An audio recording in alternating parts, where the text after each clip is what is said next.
सालों बाद एक चोरी के इल्जाम में हुई सजा काट के मानसिंह अपने गांव शैतानपुरा में लौटा। गांव में आते ही आदत अनुसार वह सबसे पहले जुआ खाने में पहुंचा और शाम तक सारे पैसे जुए में उड़ा दिए। पैसे खत्म होने के बाद मारपीट करने की वजह से उसको जुआ खाने से बाहर निकाल दिया।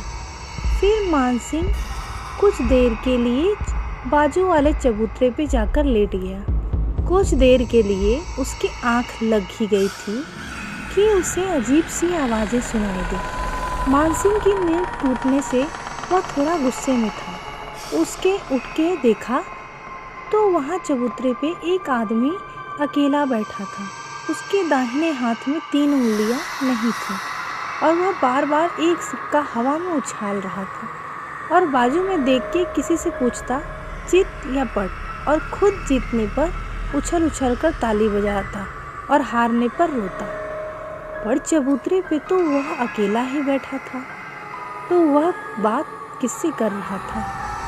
उसने सोचा कि ये कोई पागल लगता है।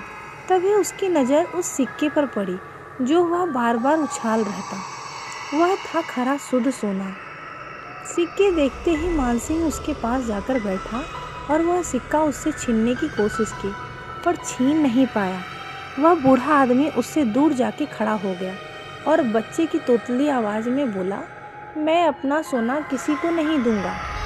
तुम्हें अगर चाहिए तो कब्रिस्तान से जाकर निकाल लो, बहुत सारा सोना है। मानसिंह को कुछ समझ नहीं आया। वह उससे वह सिक्का छीनता इससे पहले ही उस पागल ने हवा में ही किसी के कंधे पर हाथ रखा और कहा, चलो हम कहीं और जाके खेलते हैं, और भागते हुए गांव में चला गया। मानसिंह को पक्का यकीन हुआ कि वह बूढ़ा 100% पागल है, पर उसकी नज़र में वह खरे सोने का सिक्का भाग गया। उसके बाद वह घर पर लौटा, पर अभी भी उसके दिमाग में उस पागल बूढ़े ने कई बार सोने का सिक्का घूम रहा था। बिस्तर पर लेटे लेटे रात भर वह कब्रिस्तान और सिक्के के बारे में सोच रहा था। तभी उसे अचानक कुछ याद आया। उसने तहखाने में जाकर एक पुराना संदूक बाहर निकाला और उसमें कुछ ढूंढने लगा। उसे वैसा ही एक सोने का पुराना सिक्का मिला जैसा उस पागल के हाथ में था। फिर उसे उसके दादाजी की कही भूत प्रेम की सच्ची कहानियाँ बात याद आ गई।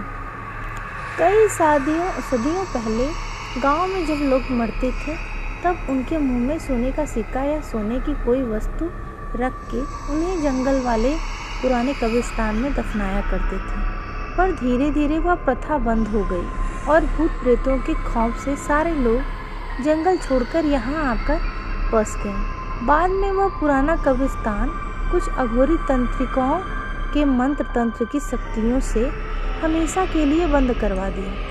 फिर उसके बाद से उस कब्रिस्तान की भयानक प्रेत आत्माओं के डर से वह कोई कदम नहीं रखता।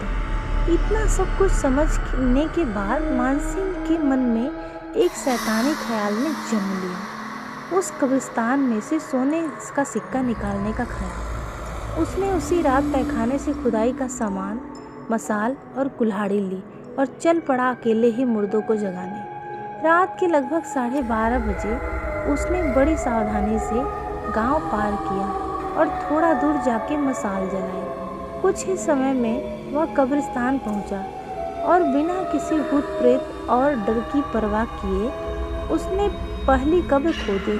उसमें एक बच्चे का कंकाल था। मानसिंह ने कंकाल के मुंह में उंगलियां डाल के वह सोने का सिक्का निकाल लिया। उसी वक्त उसे हवा में अचानक बहुत ज़्यादा ठंड महसूस होने लगी।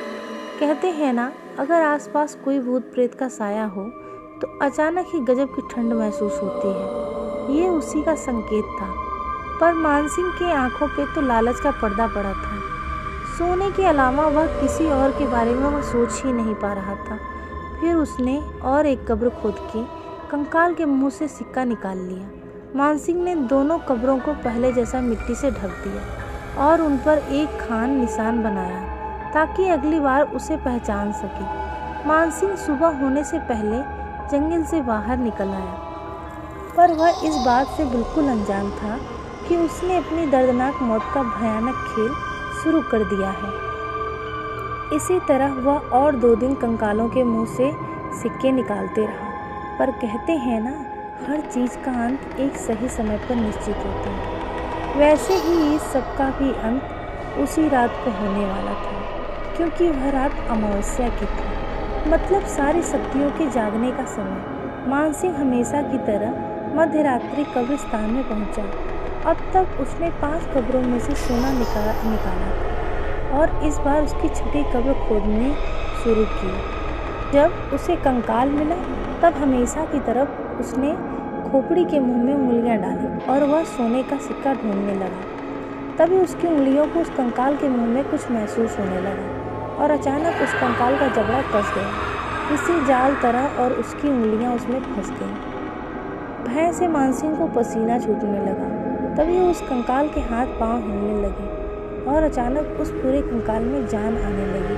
वह धीरे धीरे पूरी ताकत के साथ उसके जमीन पर बैठे हुए मानसिंह को भी अपने साथ खड़ा कर दिया। डर से मानसिंह गिग्गी बन गई। साक्षात एक प्रेत का कंकाल उसके सामने खड़ा था। तभी उसे पीछे से किसी के होने का एहसास हुआ और जब उसने पीछे मुड़ के देखा तब उसकी रूह कांप उठी। उसने आज तक जितने भी कब्रों में से सोना निकाला था, वह सभी कब्रों के कंकाल मिट्टी से एक के बाद एक बाहर निकल रहे थे। वह दृश्य दिल दहला देने वाला था। धीरे धीरे सारे कंकाल उसकी तरफ चल के आ रहे थे, पर असली डर और दर्द का एहसास मानसिंह को तब हुआ जब उसकी अपनी उंगलियों के न होने का एहसास हुआ। उसके दाहिने हाथ की 3 उंगलियां उस कंकाल के दांतों में थी और वह उसे चबा रहा था। मानसिंह खून से सना हाथ लेकर जमीन पर गिरा और भागने की कोशिश करने लगा, पर वह चाह कर भी वहां से भाग नहीं पा रहा था, क्योंकि डर के मारे उसके पैरों से जान निकल गई। फिर एक के बाद एक सारे प्रेत उसके इर्द गिर्द खड़े हो गए और पूरे जंगल में दर्द से चीख उठा। और अब हर रोज मानसिंह जेब में 6 सोने के सिक्के लेकर गांव में घूमता है और अकेले में ही कई लोगों से बातें करते दिखाई देता है, क्योंकि उस कब्रिस्तान के सोने पर एक भयानक सांप था। जो भी वहां से सोना चुराने का अपराध करता, कब्रिस्तान के भूत उसे पागल कर देते। कंकालों का सिक्का मतलब जिन कंकालों का सिक्का निकाला जाता है, वह उनकी प्रेत आत्माएं सिक्का निकालने वाले के साथ जीवन भर के लिए बातें करती रहती हैं। तो दोस्तों, कैसी लगी आपको कहानी, हमें कमेंट्स में ज़रूर बताइएगा और प्लीज़ वीडियो को लाइक कीजिएगा, चैनल को सब्सक्राइब कीजिएगा।